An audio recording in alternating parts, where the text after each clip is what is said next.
we're going to start now. A lot of people who are supposed to be getting baptized are missing. And when we do some checking, much of the classes, some of them are missed. So we are asking anybody who have any intention of missing, please show up. Because after we get a certain way, we have what we call tests. Okay? We have interview tests. Right? And the interview test you will really need to do. In the test you will really need to show that you are ready for baptism. Because nobody is just getting baptized just because they have conviction of the truth. They must really believe and be made different by God. So let us have a word of prayer. Then my sister here will roll call, put in an X there, whoever is missing, and put in a tick for whoever is present. So let's go ahead for a word of prayer. Let us pray. Gracious, loving Father, be with us as we get into this presentation. Bless everyone with success as they understand. And may we walk in obedience to your gospel through motivation of faith. Through Jesus Christ our Savior, we pray with thanksgiving and praise. Amen. Amen. Sister Cindy, Brother Reynolds Paul,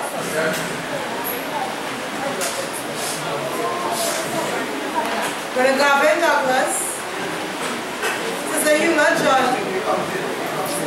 Sister Lisa Granger, Sister Emily Miguel, Brother Jeffrey Chapman, Sister Aveline, Sister Ayana Jones, Brother Colin Jones, Brother Micah Jones, Sister Felina Jones, Sister Jennifer Wong. She was outside.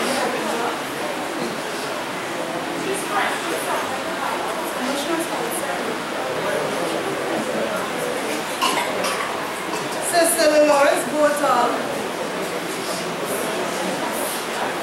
Brother Marcus Sandyford, Sister Leslie and Alexis, Sister Andrea Farrell, Sister Linnea Mazama, Sister Anna Sandy,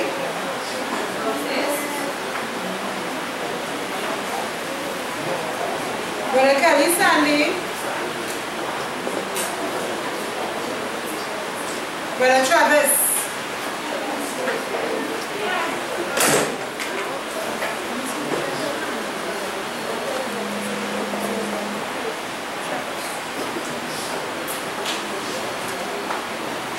Sister Lydia Dumas,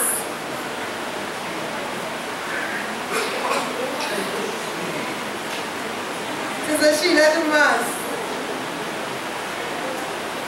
Brother Isaiah, Sister Annabeth,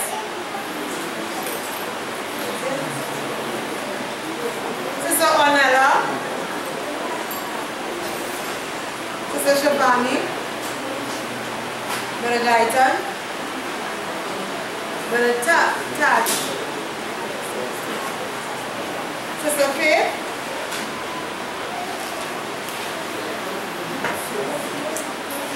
Brother Simon Leon,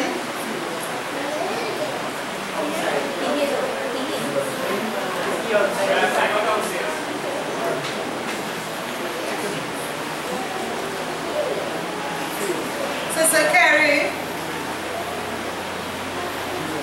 Sister Nika,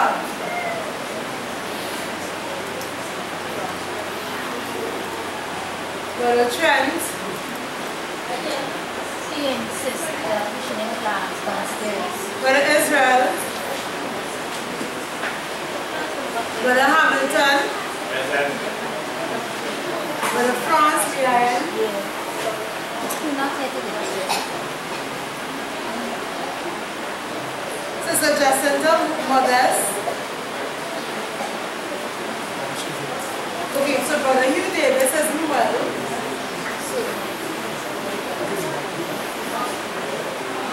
Sister Jin.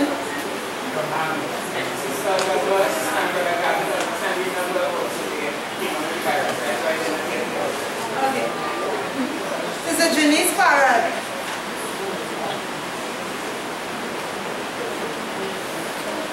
Sister LaSalle. Brother Warren. Sister Avril. Brother Shemovies.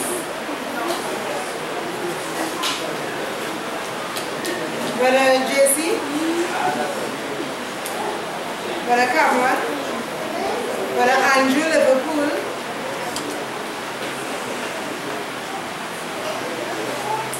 Brother Lorenzo. Sister Siobhan Adams. Sister Cheyenne Adams. Brother Keston. Sister Megan Evans.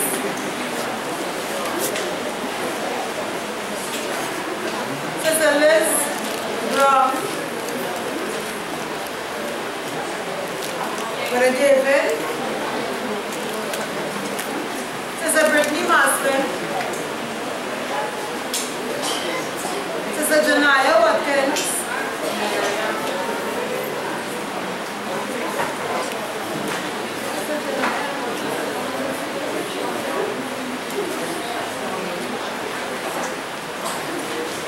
Sister Janicia.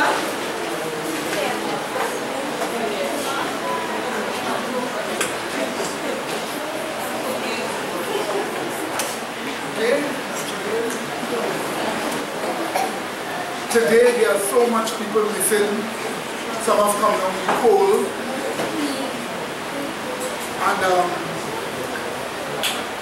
they will be missing if I start sanctification or the sixth pillar of systematic theology.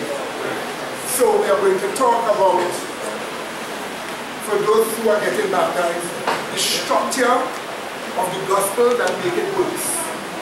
What makes the gospel really the gospel?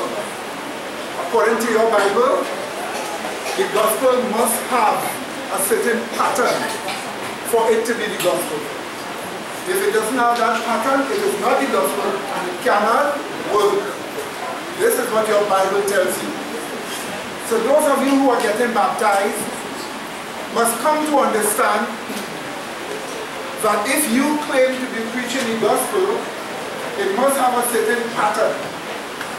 So if you preach any part thereof of the pattern, once it can fit into the others, it is the gospel. Now this is what you will see as we go into the Bible.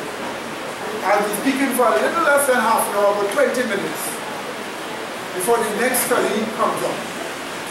But we need to understand that the gospel must have a what? A pattern.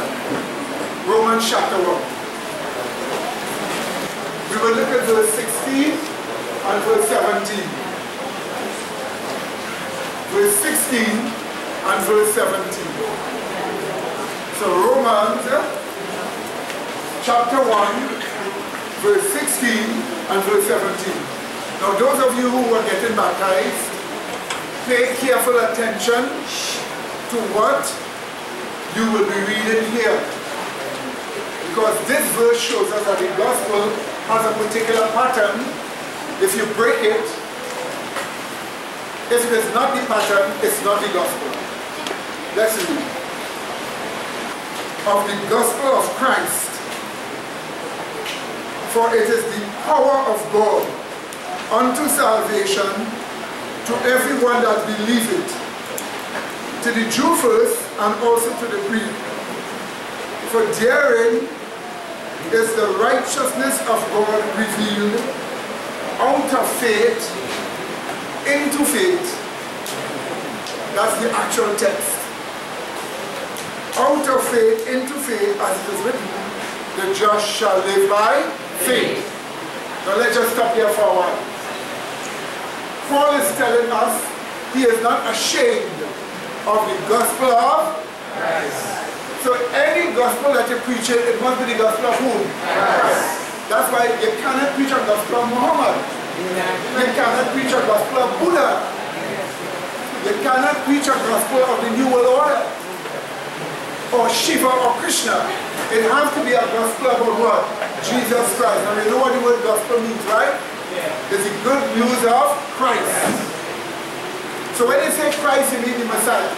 There's a good news about the Messiah. So it's called the gospel of Christ, or the good news of the Messiah. Paul is saying, he's saying he's not ashamed of it. Let's read on.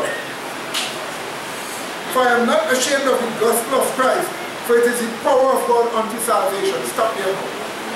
The word power there is the Greek word dunamis. From that word dunamis, you have the English word dynamics. Dynamics means the way something works, the dynamics of a thing. For instance, I want to write with this pen. I don't just take it, watch, and write so. Then there's a dynamics, the way this works. Even if I take off the cover and I write so, I wouldn't get. So for this to work, two things must happen. I must take off the cover, and I must turn where the actual nib is that I may be able to write. Did you see that? That's how this pen works. That's the dynamics of this. We are being told, Paul says he's not ashamed of the gospel of Christ, for it is the dynamics of salvation. In other words, the gospel of Jesus Christ is the way salvation works. It explains how salvation works. And you know what is the shocking thing? The shocking thing is, when it comes to Christianity, and you are learning about the gospel, you are actually learning about the science of being saved. So if you get a good news and you're rejoicing about something, you're supposed to be rejoicing about something that shows you how to be saved. Do you get that clear? That's what your Bible is telling you. And Paul says he's not ashamed of it. Because it is the science of God unto salvation. And then he tells us to everyone that believeth, we must believe. If you do not believe or accept as truth the gospel to change you, you cannot be saved. But you see, some people accept in a different way. There's a way of accepting something as truth, and there's a way just accepting something as a fact. Accepting something as a fact is not important enough. You must accept it to the point of changing you. That is the kind of believing you must have. You must accept it for the sake of being what? Changed. If you know this is how it works, if you accept it, you will change. Don't just say, I agree and stay off. Guess what? Accept it to be changed. Is that understood? Because it is the science of God unto what? Salvation. Now let me just stop for a while. And I want you to think for a while. Just think. Think for a while. Let's run an experiment on a quote-unquote gospel. Let's run an experiment. Watch me. If I were to say to you, now the Bible said the gospel of Christ, right? If I were to say to you, Christ, the passion of Christ. The moment I say passion of Christ, that phrase means the death of Christ. So if I call the death of Christ what? Passion of Christ, immediately it is implying to you how Christ felt in his passion. And if I say you are saved by the passion of Christ, then I'm saying you are saved by how Christ felt on the cross. So then it would mean that one has to cut his hand, beat him, pierce him, and he feel the pain. So it would mean to say, I am saved by the pain of Jesus Christ. That's why when the Catholic Church say the passion of the Christ and all this sort of thing, and the important things that watch out. It means you are saved by pain. Anybody that thinks that people are saved by pain, it would be hard for them to do what? Use pain to put people in line. Did the Catholic Church do that for more than 1,000 years? Yes. They said heretics are worthy of death. And they said the son of a heretic is a heretic. That's what they taught. But watch now, let's see if it can work. Watch. What pain could go on Jesus' body that could stop me from doing wrong? Or could stop you from doing wrong? Nothing. But however, pain on his body would mean that God is pleased with the pain on his body, and therefore God will forgive you. That's what they mean. But if God look at the pain on the body of Christ to forgive you, then his forgiveness to you is not voluntary. His forgiveness to you is because he gets his wrath on somebody else. But if he's able to put his wrath on somebody else to forgive you, it means to say his wrath was only turned from you because he gets another one to put it on. But that other one was innocent. So if he could put his wrath on the innocent and feel satisfied to let the guilty go free, I don't think he would want to serve that kind of God. Because if you take that nation now and you practice it in society, you will create revolution. You will create riot. Because if everybody who take a brick and beat up the girl on the head, or take a knife and stab up everybody, and you say, okay, I caught you, you guilty person, you see that bad boy over there, he never even stop a girl. I'll put the penalty on him and make you get away. What do you think will happen overnight in the country? And yet they call that the gospel of Christ. Notice that doesn't save people, it makes you become a hypocrite. Because if you know every time you do something wrong, some innocent person is going to pay for it, and you love your wrong, what are you going to do? You're going to do it again. Yes. So that is not a science that will save. It's a science that makes you become a demon. Up to last night, I was reading a statement that Mrs. White said, the omega, the alpha of Delhi heresies that strike the Adventist Church, she says it is justification for sinning. You imagine what she just said? Justification for sinning, that means to say it is a teaching that justifies a person continuing in sin. Obviously that's the false gospel. Because the true gospel shows you it is the science of God unto salvation. And it can't be in sin. If it is in sin, it's not salvation. It ought to be away from sin to be what? Salvation. Because we have this sin already. And we need to be away from it. So notice he says, he is not ashamed of the gospel of Christ, which is the power of God unto salvation, but you have to believe. Then he tells us it came to the Jew first, then it came to the other races. Then he tells us why this gospel works. He says, for therein is the righteousness of God unveiled or revealed. That means two things. It means the gospel of Christ contains what? The righteousness of God. Did you get that? That's why when you preach the gospel, a person will see the righteousness of God. But the fact that it says the righteousness of God is unveiled. Do you know what is an unveiling? Here's an illustration. I have something in my hand. They don't know what it is. But when I open my hand, it is unveiled. So in other words, the gospel is what sparks the righteousness of God to your mind. It means to say the gospel must follow up after and say to see the love of God. So it flashes the love of God on your mind. So when you see it, you say, aha, that is true. What did you just get? The righteousness of God flashed on your mind. We in our church call it point of glory. You're explaining a truth, and when you wish you point to that person, see the glory of God. So we call it point of glory. Every human being in this universe was created to experience that. And angels in heaven, mind you, rejoice over that, or we think to rejoice. You see, our minds are so hard that when we see that, we get a touch of it. Oh yes, it's wonderful. But many of us say, if we look to get it all the time, we'll have it from plenty. Because you know it is the plenty that keeps us from seeing that. But you see, that's why this is for people who are honest. That's why this church was established by God.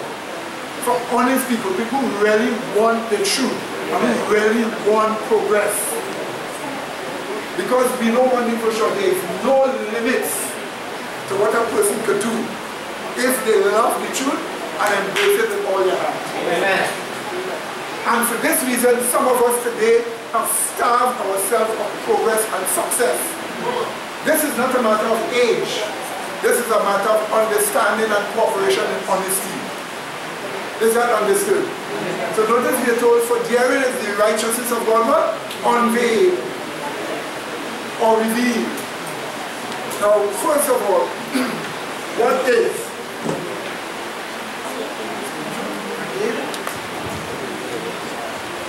This is the quota. Check the Are you here? Yeah, you get the quota right now? Yes.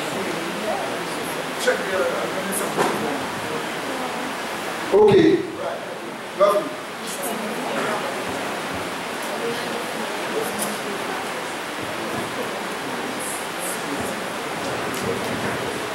So here is the point now, my dear. The righteousness of God is unveiled. The question is, what is the righteousness of God? Different people give you different theories of it. But we like to take exactly what the scriptures say the righteousness of God is. So we find a normal scripture that shows us the righteousness of God in Jeremiah 23 and verse 5 and 6. Here is a prophecy of Jesus Christ. Notice what it tells us here. 23, 5 and 6.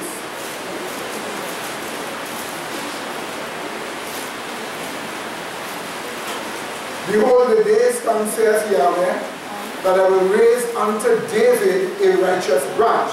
That's a prophecy of Christ. And a king shall reign and prosper, and shall execute judgment and justice in the earth. That is a prophecy of Christ. In his days, Judah shall be saved, and Israel shall dwell safely. And this is his name, whereby he shall be called Yahweh, our righteousness. Now just stop here for a while. This is his name, whereby he shall be called. In the first place, God doesn't give a any name. If God called you by something, you are that. Is that understood? For instance, look at Abraham's wife. When the second person in this theophanic form was talking to Abraham in the tent and tell Abraham, your 99-year-old wife, around this time she was going to have a child next year. She won't start listening. But she knows what it means to be old. So it kind of tickled her to hear that. So she laughed. And then when she laughed, the word of God told her, why did you laugh? She said, I wasn't laughing. And then the word of God gave her an eternal rebuke. He said, you will have a child, and you will give the child the name Isaac. And what does the word Isaac mean? Laughter. Laughter in two ways. You'll be happy that you have him, and you'll remember your laugh and say it wasn't laughing. So his name was given to rebuke her. But the name was true. She did laugh. Is that understood? When God gave the name to the Pope, the Antichrist, the word anti meant substitute. He really claims to be a substitute Christ. That's why he's called Lord God the Pope. You can't call him Lord God if he isn't God. A substitute Christ. That's why he called himself that. So he's called Lord, Lord, because it's a substitute Christ. When God called him that, he was right. So names are not given arbitrarily in the Bible. If Jesus Christ will be called Yahweh, our righteousness, it doesn't say Yahweh have righteousness. It didn't say that. It said what? Yahweh, our righteousness. Now when some people hear that, they take the word our righteousness and separate it from Yahweh. But they didn't know the name Yahweh was saying who he is. He is what? Our righteousness. So the righteousness you're supposed to have is who? Yahweh himself. Yes, God wants you to have good righteousness. Works righteousness are good. But you must remember you need to have the righteousness of God first before you have works righteousness. Because it is God that must motivate you to do the law. If you do it on your own strength, you are your own savior. The point is, you don't want to tell God in this universe, you are your own savior, when Lucifer was saying that already. You want to show that you have one savior, according to Hosea, Yahweh the only savior. So he calls himself our righteousness. So the righteousness of God is God himself. And when we are told the gospel unveils the righteousness of God, we are being told the righteousness of God is revealed in the gospel, God himself. Want to know what God is like? Take the gospel of Christ. Watch me. The gospel of Christ unfolds God. In other words, if you're showing what Christ is like, you're showing the righteousness of God. So that's why no man has seen God what? Not ever. The only begotten Son, which is in a loving embrace with the Father, he had what? Exegeted him or explained God. That's why no man can come unto the Father except what? By Christ. Because he is the way to the Father, he is the revelation of the Father. It will mean the gospel of Christ reveals the divine Father nature God. Or reveals the righteousness of God. That's what makes the gospel work. It works because you really see God in it. If you have a gospel that claims to show God, but you couldn't see God in it, it can't work. Let's make a pretense here now. Let us say we are preaching the gospel or evangelical. Let's see if when I preach this gospel, I'm revealing the Father or I'm revealing God. All you have to do is to look at the nature of that God and tell me if he really is God, okay?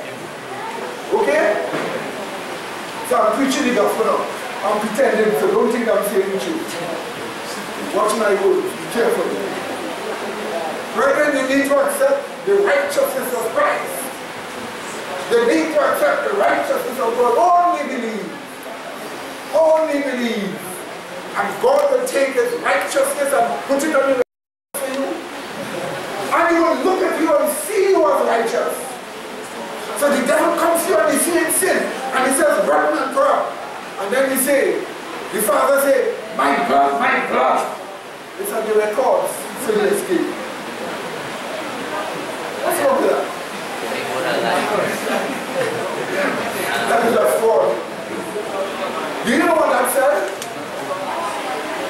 That teaching, it doesn't reveal the nature of God. Here is what it shows. It shows that God is not a proper planner. He is not, he said he's a vampire, more like from Dracula. And I'll tell you why. And I'll tell you why. Because he is interested in physical blood. That's what he's interested in physical blood. And evangelical told me, I said, where are you getting that blood from? He says, don't worry. When Christ went heaven, he went with vials of his blood. I said, so if I here, what are you mean when he said he needs to be covered with his blood? He said, Christ is sprinkled someone in his knees from far and he's come on you. Let's go there, evangelical, tell me that. Tell me that to my face. Now that example of the gospel makes God an improper planner. Watch how he's an improper planner. The problem is sin in you, but he put in the solution in books in heaven. Does it make sense? Okay, watch me. You need $100? Okay, I'm going to give you this $100, but I'm going to put it in a bank in Russia. You know, everybody always blames Russia. I'm putting it in a bank in Russia, go and buy your bread. It doesn't make sense. Why not simply put it in the person's hand? You understand what I'm saying? The problem is sin where? In us. Therefore the righteousness of God is needed there. In us. But that explanation makes God stupid. Because God sees you have the problem, but what does he do? Put the righteousness where? In books. Did you see that? But wait. Ask him when he put it in the book. The evangelical will say when Christ died, take all your sins up, wash them away, put it in book. After this, then therefore, if the righteousness is put somewhere on my account for me from the time Christ died, then technically I am already saved while I have sinned. So here is God having a solution that doesn't deal with sin. So people robbing, raping, killing, blowing up, and guess what? God already put righteousness somewhere, but it didn't touch you. Does that show you God cares for you? No. It shows you God is an imperfect planner and you can't trust him to deal with some delicate problem you have. Makes no sense praying to him because he might put the cure somewhere else. It makes God unjust because he will give the righteousness that's supposed to belong to you. So some account and leave you their helpless. That's right. So when an evangelical say, this person has cancer, pray for healing, somebody else might get in touch. Because God never put the solution in the right place. That's how foolish our teaching is. And you see, my dear brethren, but you see, we are told the righteousness of God is in the gospel and that one makes it good. When you hear a preaching like that, you don't see the righteousness of God. The person who shows himself in that gospel is not God. It's somebody else. It's simply not God. Because that is not how God works. What do you think? And that's the reason why you know for sure that teaching is not true. The gospel must reveal the righteousness of God. Right? But notice what you read also. The righteousness of God is unveiled. Watch. Out of faith into faith. That's the picture image you got. From faith to faith. Somebody have a question. Somebody have a question. Yes, I hear that. How do you explain Psalm 119:170? Psalm 119:172. Of course. We're not going to it.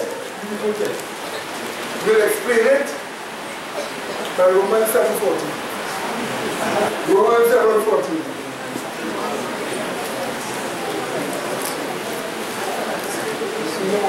So when it says, all thy commandments are what? Righteousness. It also says, so we know that the law is what? Spiritual. So the spiritual law is also what? Righteousness. But since the spiritual law reveals the nature of God, then it is the what? The righteousness of God. So you have righteousness as righteous words. You have the righteousness of God of the divine nature, God himself. The spiritual law. Okay? Beautiful. Now, watch this. Let's reflect back on the phrase, Yahweh, our righteousness. Yes. The word our there brings it close. Yes. It gives a closeness, a location where the righteousness is supposed to be. It is our own, which means we must have another possession. Yeah, but you see, evangelicals say our righteousness without you possessing it. So you will say it's my own, but you don't have it. Right? In fact, nobody has it. So imagine I am crying, Yahweh is my righteousness, but you don't have it. But the devil might as well say that, because you don't have it too. Is that what I'm saying? So that's what I'm saying. Those theories to be proven to be wrong. And let me tell you something. Do you know what? I am standing up here talking to you. And exactly what I am talking about is exactly the philosophical concepts that were held by some from I am, all the way down to Paul and John, what I am telling you. But you see, the world lost sight of that and allowed secularism to make the gospel be changed by humanism. And this is the reason I have to be careful. Let's just take another thing. Watch. Let us say Adventists have a problem. When they say the righteousness of God, they don't know about God at all. They're just saying the righteousness of God is the works of the Lord. Let's think about it. Yahweh, our righteousness. It didn't say the law of our righteousness. It says what? Yahweh, our righteousness. Let's think somehow they get around that. And they say, well, the righteousness of God is the law, and so on. I say, fine, we know the Bible does call the law the righteousness of God. So, let's assume you're saved by the law. So, the gospel reveals the law. Yes, shows the law. Okay? Watch me now. I see the law with the gospel. What is the next thing I do? Let me give you an illustration. I see the law by the gospel. Watch. Just before we talk about all the things, watch. That's a statement. Don't fit it.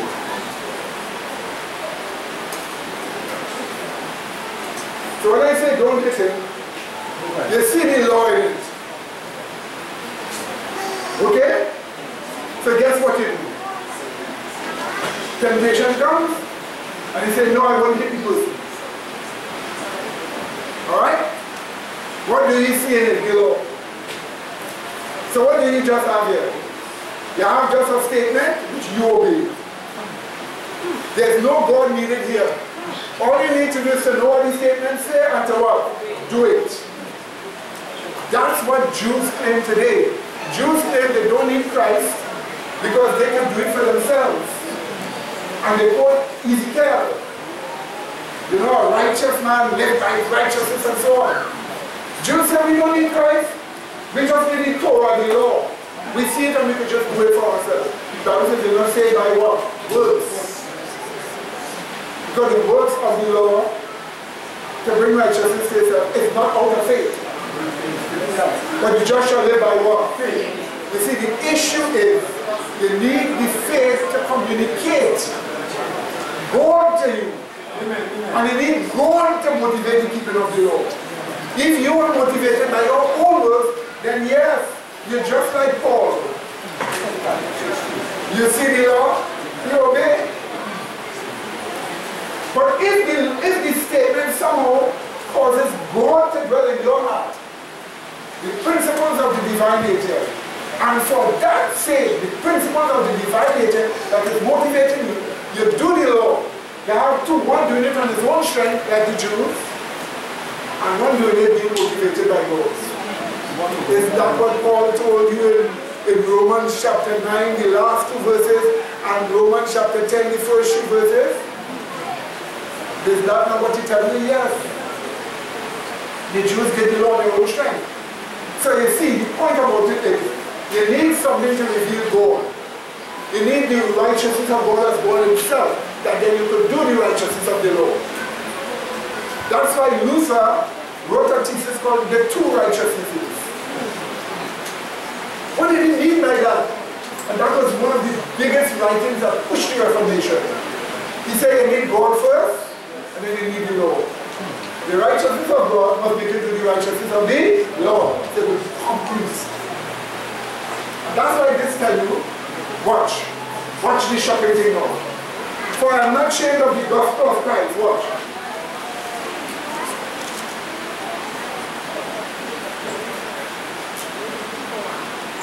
Gospel of Christ.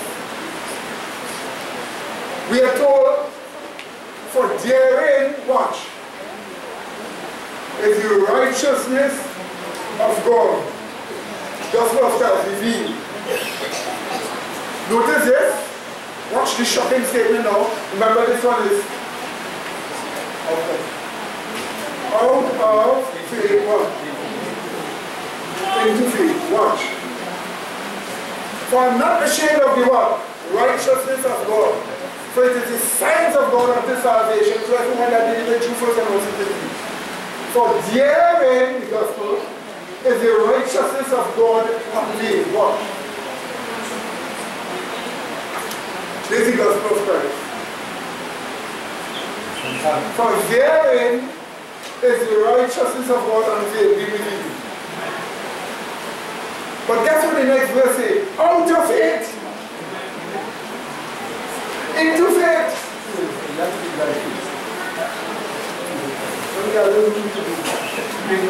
Watch it, what?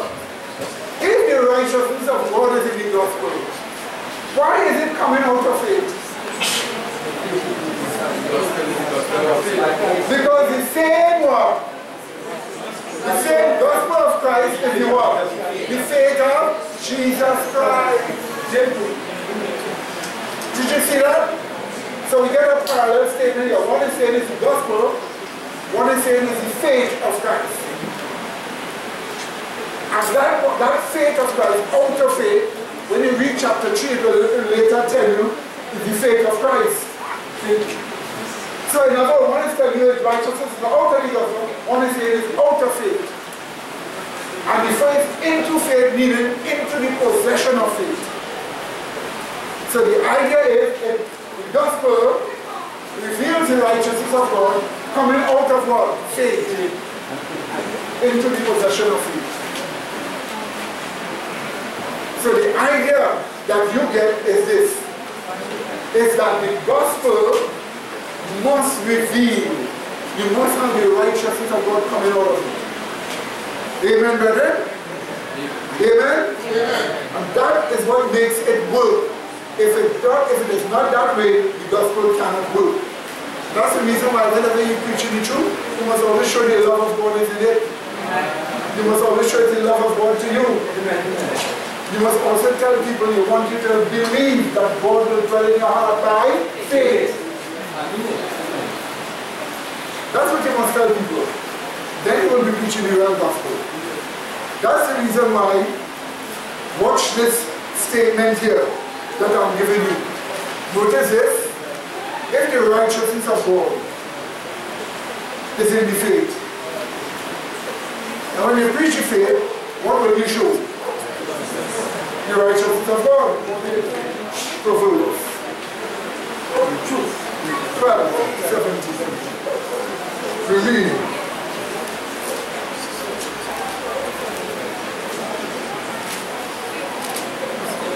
Watch. He that speaketh truth, what does it say? Showing forth righteousness. That's right, because the righteousness is where? In the truth. So when you speak the truth, what are you showing? Righteousness. Now this is written in Proverbs in many places. Let me give you a couple of verses together. Put it together again, the same idea. Go to chapter 2. You'll put verse 6 and verse 9 together. When you put 6 and 9 together, you get the same idea. Let's watch. Proverbs 2, 6 and 9. And then I start. For the Lord giveth wisdom, giveth wisdom. Out of his mouth coming forth knowledge and what? Understanding. So watch me. Watch. The Lord giveth wisdom. Out of his mouth coming knowledge and understanding. Why? Verse 9. Then shall thou what? Understand righteousness. You didn't get that one. Then shall thou what? Understand righteousness and judgment and equity.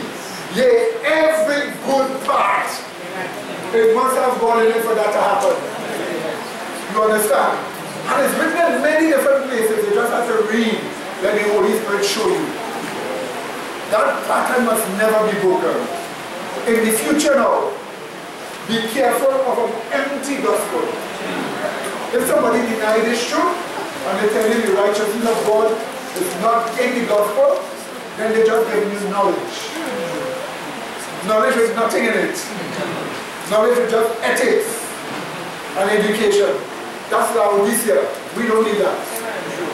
We've had enough of that. Amen, baby? So remember what you have heard here. Those of you who are getting baptized, remember what you have heard.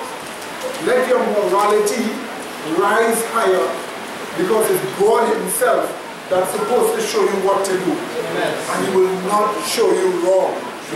So listen to me now again. Listen to me again. Those of you who are getting baptized, you need your morality to rise. You need to be much more different than you have been. You need to be honest. You need to be sincere. You need to be truly dedicated. Ere long trouble is coming to you. You need to be strong.